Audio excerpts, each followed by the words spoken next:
दोस्तों यदि आप भी एमएसएमई का आधार उद्यम रजिस्ट्रेशन बनाना चाहते हैं तो आपको गूगल पर आना होगा और उद्यम रजिस्ट्रेशन सर्च करेंगे। दोस्तों थोड़ी प्रोसेस चेंज हुई है, वेबसाइट चेंज हुई है, तो यहाँ पर नई जो वेबसाइट है उस पर हम यहाँ पर रजिस्ट्रेशन की प्रोसेस देखेंगे। यहाँ पर उद्यम रजिस्ट्रेशन का ऑप्शन सबसे पहले नंबर पर दिखाई दे रहा है, इस पर क्लिक करेंगे और ओपन करेंगे। दोस्तों उद्यम रजिस्ट्रेशन एमएसएमई का आपके लोन के काम आता है। यदि आपको कोई लोन लेना है या तो फिर किसी डॉक्यूमेंट में आपका जो डेट की वेरिफिकेशन होती है, किसी भी स्थापना की वेरिफिकेशन होती है, उसके लिए भी ये सर्टिफिकेट काम आता है। और नेचुरली आपको उद्यम रजिस्ट्रेशन आपके पास होना चाहिए ताकि आप अपने इस्टेब्लिशमेंट में इसे चस्पा करके रख सकें। दोस्तों बहुत ही आसानी से आप अपना उद्यम रजिस्ट्रेशन बना सकते हैं। पूरी स्टेप बाय स्टेप इस प्रोसेस को हम इस वीडियो में देखेंगे। Hello friends, welcome to V Plus online service.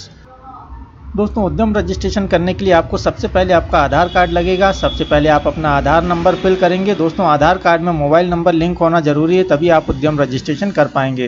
तो आपका आधार नंबर 12 डिजिट का यहाँ पर फिल करेंगे। आधार के अकॉर्डिंगली आपका नाम फिल करेंगे। जो भी प्रोप्राइटर है, एंटरप्रेन्योर है, उसका नाम आपको यहाँ पर फिल करना है और स्क्रॉल करके नीचे की तरफ आना है। नीचे की तरफ आपको एक चेक बॉक्स दिखाई देगा, इस चेक बॉक्स पर क्लिक करेंगे और वैलिडेट एंड जनरेट ओटीपी पर क्लिक करेंगे। जो भी ओटीपी आपके आधार लिंक मोबाइल नंबर पर आया हुआ है उसे इस बॉक्स में फिल करेंगे और वैलिडेट बटन पर क्लिक करेंगे। अब दोस्तों सबसे पहले आपको यहाँ पर पैन वेरिफिकेशन करना है। अब यहाँ पर सबसे पहले आपको ऑर्गेनाइजेशन टाइप सेलेक्ट करना होगा। दोस्तों यदि आप अपना स्वयं का रजिस्ट्रेशन कर रहे हैं, एकल स्वामित्व है, आप सिंगल इंडिविजुअल ही, एक ही कोई पार्टनर नहीं है, ना तो कोई फर्म है, ना कोई प्राइवेट लिमिटेड कंपनी है, तो आपको प्रोप्राइटर सेलेक्ट करना है यदि आप अकेले उस बिजनेस के जो ओनर हैं। लेकिन यदि आप कोई ट्रस्ट है, सोसाइटी है, तो यहाँ बहुत सारे ऑप्शन दिए हुए हैं। स्व सहायता समूह का रजिस्ट्रेशन भी किया जा सकता है। तो आज के वीडियो में हम यहाँ पर प्रोप्राइटर फर्म मतलब कि एकल स्वामित्व वाला जो रजिस्ट्रेशन है, जो कि सिंगल प्रोप्राइटर होता है, उसे हम यहाँ पर देखेंगे। तो चलिए सबसे पहले नंबर का ऑप्शन यहाँ पर सिलेक्ट करेंगे। अब आपको अपना पैन नंबर इस बॉक्स में फिल करना है। इसके बाद जैसा भी पैन कार्ड में आपका नाम लिखा हुआ है एज इट इज़ बिल्कुल इस बॉक्स में आपका नाम फिल करेंगे। डेट ऑफ बर्थ फिल करेंगे, डेट मंथ ईयर वाले फॉर्मेट में। एक बार फिर आपको डिक्लेरेशन का चेक बॉक्स यहाँ पर दिखाई दे रहा है, इस पर क्लिक करेंगे और पैन वैलिडेट पर क्लिक करेंगे। दोस्तों पैन और आधार लिंक होना चाहिए, साथ ही साथ दोनों की स्पेलिंग और डेट ऑफ बर्थ सेम होनी चाहिए। चलिए पैन वैलिडेट पर क्लिक करेंगे। यदि आपके में भी पैन वैलिडेट सक्सेसफुल लिख करके आ चुका है, आपको नीचे कंटिन्यू बटन पर क्लिक करना है।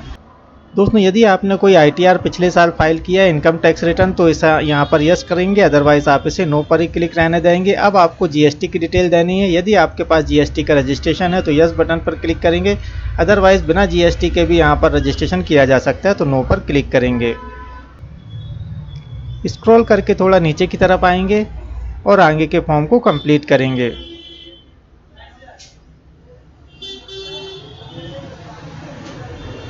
अब दोस्तों जो भी आपकी दुकान है, बिजनेस है या फिर एमएसएमई का जिसके लिए भी आप रजिस्ट्रेशन करना चाहते हैं, उस दुकान की राइट डाउन वैल्यू या उस संस्था की राइट डाउन वैल्यू आपको यहाँ पर लिखनी पड़ेगी।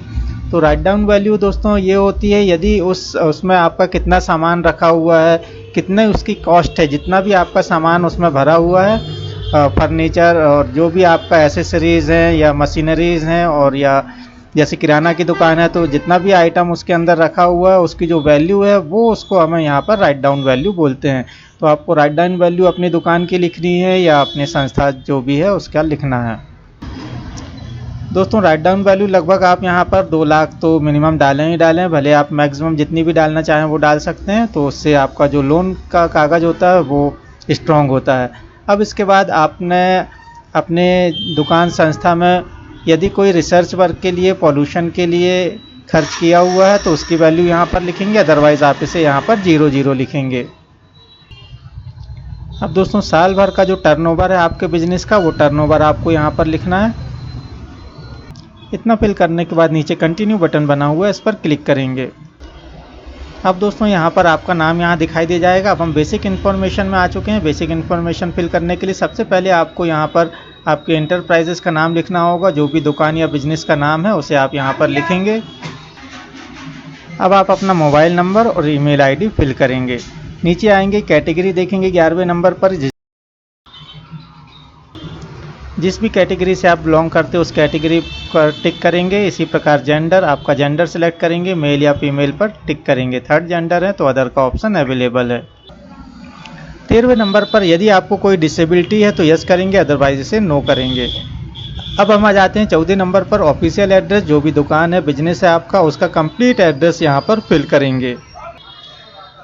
दोस्तों आपने जो एड्रेस फिल किया हुआ है वो उसकी लोकेशन के हिसाब से आपको यहाँ पर DIC ऑटोमेटिक आपको इस लिस्ट में दिखाई दे जाएगा। जो भी एड्रेस हम ऊपर फिल करते हैं उसके हिसाब से यहाँ पर DIC आ जाता है।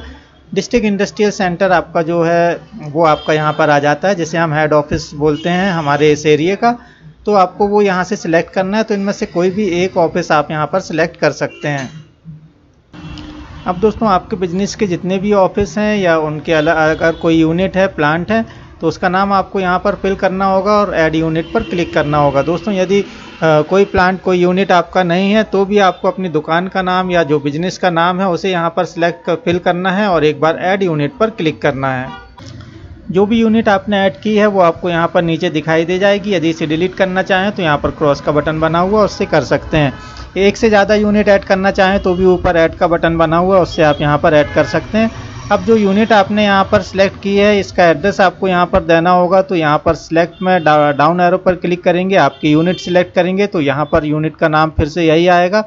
इसके बाद कंप्लीट एड्रेस फिल करेंगे। यदि कोई अदर एड्रेस, अदर जगह पे यूनिट है तो आप दूसरा एड्रेस फिल कर सकते हैं, अदरवाइज आपने ऊपर जो एड्रेस फिल किया हुआ है उसी एड्रेस को आप दोबारा इस यहाँ पर फिल करेंगे। अब स्क्रॉल करके नीचे की तरफ आएंगे, ऊपर जो एड्रेस फिल किया है आप नीचे की तरफ आएंगे तो यहाँ पर आपको ऐड प्लांट का ऑप्शन दिखाई दे जाएगा, इस पर क्लिक करेंगे।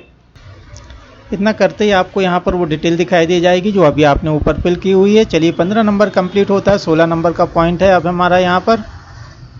यदि आप इससे पहले भी कोई रजिस्ट्रेशन कर चुके हैं तो आपको यहाँ पर उसकी जानकारी देनी होगी, अदरवाइज नॉट एप्लीकेबल का ऑप्शन है तो यहाँ पर आप NA का ऑप्शन सिलेक्ट करेंगे।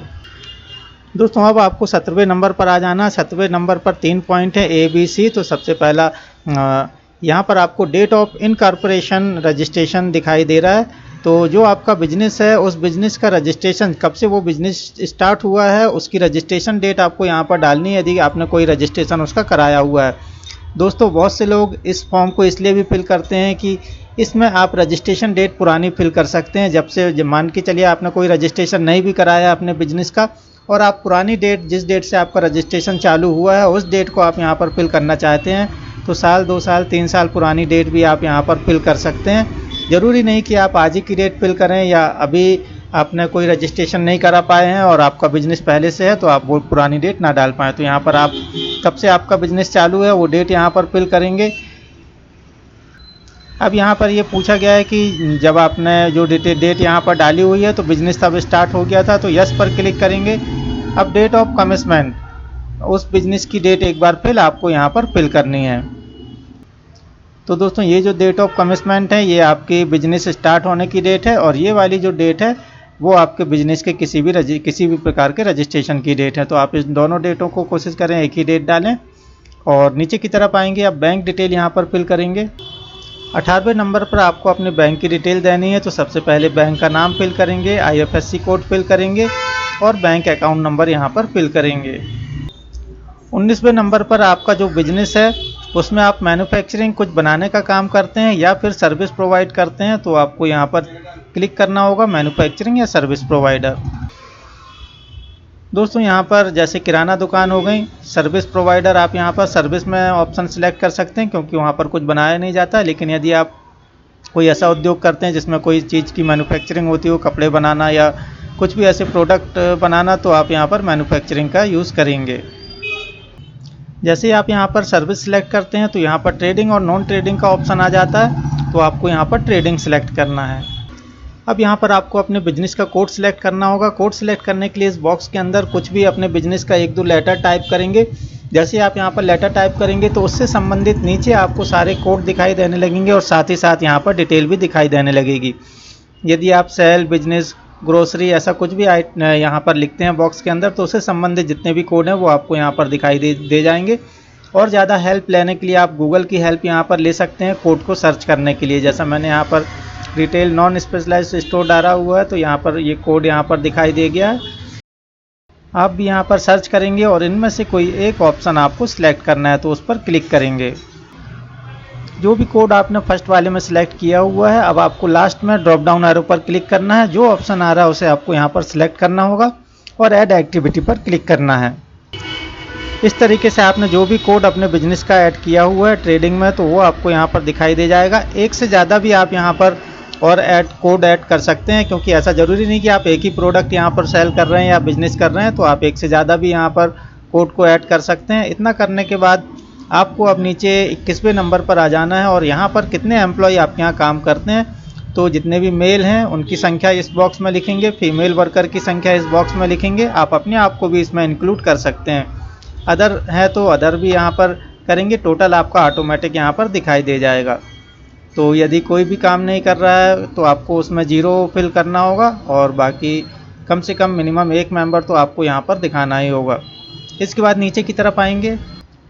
अब दोस्तों नीचे की तरफ आएंगे, चेक बॉक्स बना हुआ है, इस पर क्लिक करेंगे। अब यहाँ पर आपको कुछ सर्विस और दिखाई दे रहे हैं, कुछ और पोर्टल के रजिस्ट्रेशन दिखाई दे रहे हैं। इन पोर्टल के यदि आप रजिस्ट्रेशन करना चाहते हैं तो यहाँ पर यस पर क्लिक करेंगे, जिनके भी करना चाहते हैं।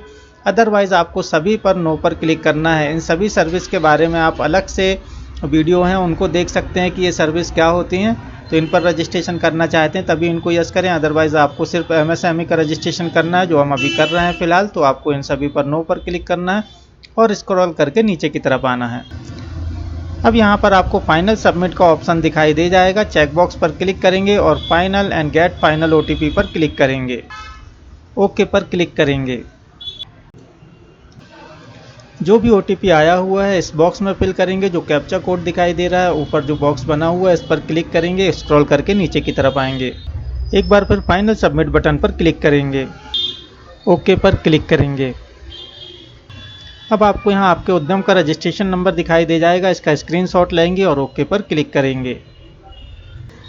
एक बार फिर आपको यहाँ पर आपका रजिस्ट्रेशन नंबर दिखाई दे जाएगा, इससे कॉपी करेंगे और अब आपको प्रिंट आउट निकालने के लिए प्रिंट सर्टिफिकेट पर क्लिक करेंगे।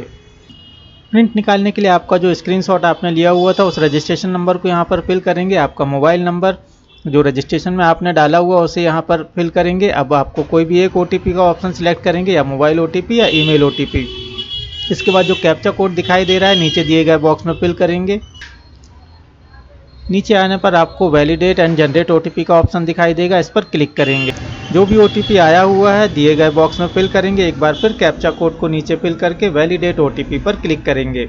इस तरीके से आपको यहाँ पर आपका रजिस्ट्रेशन नंबर दिखाई दे जाएगा और ये सर्टिफिकेट आपका यहाँ पर दिखाई दे जाएगा। इस सर्टिफिकेट को प्रिंट करने के लिए यहाँ पर इस ऑप्शन का यूज़ करेंगे और अपना सर्टिफिकेट को प्रिंट करेंगे। तो दोस्तों ये थी कंप्लीट जानकारी MSME आधार उद्यम रजिस्ट्रेशन से संबंधित। इसके रिगार्डिंग कोई भी क्वेरी हो तो आप कमेंट्स करें। फिर मिलेंगे इसी प्रकार की किसी नई जानकारी के साथ, तब तक के लिए नमस्कार।